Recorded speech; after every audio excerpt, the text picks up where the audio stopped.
हमारे साथियों में चुनाव को लेकर बहुत उत्साह है।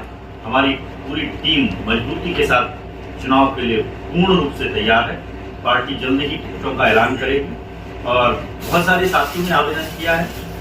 जिस भी साथी पर पार्टी उम्मीद व्यक्त करेगी, पार्टी मैदान में उतारेगी, सारे साथी मजबूती के साथ उसे चुनाव लड़ाने के लिए तैयार है और एक एक मतदाता को अपने पक्ष में रिझाने के लिए उनको विनम्रता पूर्वक उन सबसे मतदान की अपील करेगी। और राजस्थान राज्य के लोगों से मेरा विनम्र आग्रह है, चुनाव 5 साल में एक बार आता है, इस चुनाव में सौहार्द बनाए रखें, शांतिपूर्वक तरीके से चुनाव को लड़ें। ये एक लोकतंत्र की विला है, इस विला को बहुत अच्छी तरह से निभाइए और अपनी एक कल्याणकारी सरकार बनाइए, जो सरकार आपके काम आती हो, जिस सरकार ने महिलाओं के लिए काम किया हो, जिस सरकार ने किसानों के लिए काम किया हो, जिस सरकार ने कर्मचारियों के लिए काम किया हो, जिस सरकार ने आपको स्वास्थ्य बीमा जैसी योजनाएं दी हो, जो कल्याणकारी योजनाएं जिस सरकार ने दी है, सरकार को आप दोबारा रिपीट करिए। हमारी सरकार ने अच्छा काम किया है, इसलिए हम आपके सामने और हाथ जोड़ के आपसे निवेदन कर रहे हैं कि कांग्रेस को रिपीट करिए। जी, तो सवाल ये है, मुख्यमंत्री पद के लिए जिस तरीके से पहले सचिन पायलट को आगे करके गुर्जर ने अच्छा वोटिंग किया, तो क्या गुर्जर समुदाय फिर से भरोसा करेगा कि मुख्यमंत्री का चेहरा कौन होगा आपकी पार्टी पे? देखिए, कांग्रेस पार्टी में जहां हमारे पास मुख्यमंत्री के रूप में वर्तमान में अशोक गहलोत जैसे विराट अनुभव के व्यक्तित्व हैं, वहीं सचिन पायलट जैसे साहसी व्यक्ति, निर्भीक व्यक्ति, ऊर्जावान नौजवान नेतृत्व है। हमारे पास प्रदेश अध्यक्ष ऊर्जावान गोविंद सिंह डोटावर साहब हैं। हमारे पास लीडरशिप की फेरिस्त है। तो कांग्रेस पार्टी कब किस कार्यकर्ता को क्या जिम्मेदारी देगी, ये कांग्रेस हाईकमान का उनका अपना निर्णय है। कांग्रेस हाईकमान जिसको जो जिम्मेदारी देती है वो उसको बखूबी निभाता है। तो ये चिंता की बात नहीं कि पार्टी किसको मुख्यमंत्री बनाएगी नहीं बनाएगी, ये पार्टी हाईकमान का निर्णय होता है और ये सबकी राय मशवरे से होता है। तो उस पर निश्चिंत रहिए, समय आने पर सबको पार्टी में मौके मिलते हैं। आज मुझे भी यहाँ आने का मौका मिला है, क्योंकि पार्टी हाईकमान ने दिया है, सबको मौका मिलता है, चिंता की कोई बात नहीं। सर, पर पिछले चुनाव में तो सचिन पायलट ही थे मुख्यमंत्री के दावेदार।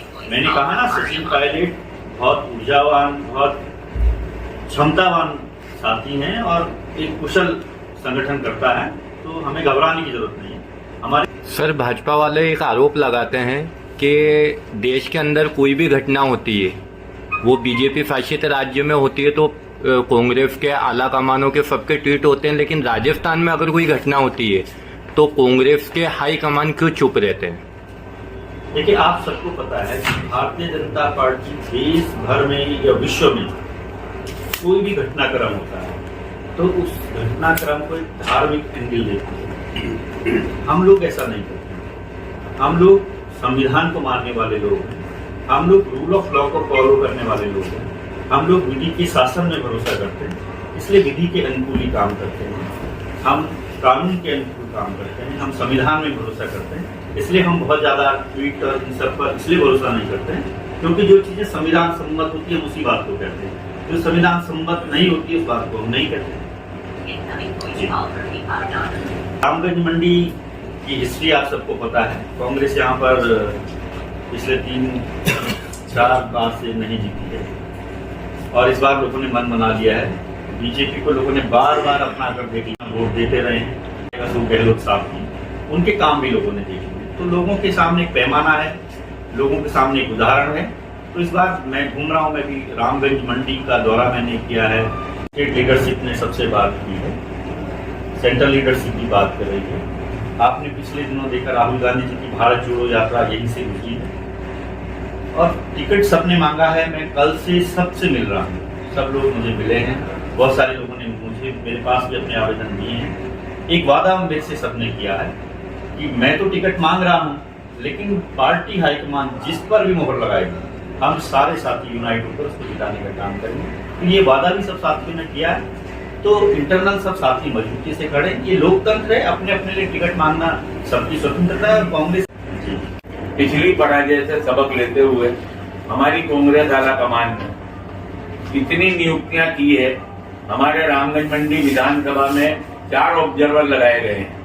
हमारे यहाँ संदीप पुरोहित जी हैं बूंदी के, वो विधानसभा प्रभारी हैं। देशराज जी मीणा जो प्रदेश सचिव हैं, वो कोटा देहात के प्रभारी लगाए गए हैं। काजी निजामुद्दीन जी हमारे सह प्रभारी हैं, जो हाड़ौती के प्रभारी हैं। और उसके बाद AICC ने सीधे शांति प्रसाद जी भट्ट को भेजा है, जिनके लिए रामगंज मंडी और जो आप लोगों ने कहा है इस बार कोई बगावत नहीं होगी, उस बगावत को रोकने के लिए भट्ट साहब को भेजा गया है। और उन्होंने हर उम्मीदवार से बात कर ली है। और सबसे बड़ी बात होती है कि एक दूसरे पर विश्वास करना। अरुण गोपाल जी बेरवा पिछला चुनाव हारे, लेकिन अशोक गहलोत सरकार ने जो रामगंज मंडी की प्रमुख मांगे थी, केचट की नायब तहसील को पूर्ण तहसील बनाया, सुकेत की बड़ी नगर पालिका बनाई है पंचायत से। उसके अलावा टाकली बांध, जिसका श्रेय हमारे विधायक जी लेते फिर रहे हैं, लेकिन कांग्रेस की सरकार में कांग्रेस ही काम करेगी। वो 300 करोड़ का टाकली बांध अशोक गहलोत सरकार ने बनाया है। रामगंज मंडी से कुदायला तक का जो डिवाइडर रोड बन रहा है, ये गहलोत सरकार ने बनाया है।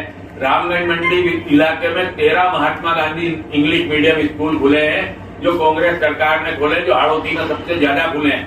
जगह जगह विद्यालय खुल रहे हैं, सड़कों का जाल बिछाया है। ये सब बातें इस बार रामगंज मंडी में भारतीय जनता पार्टी को पटकनी देने के लिए बहुत पर्याप्त है।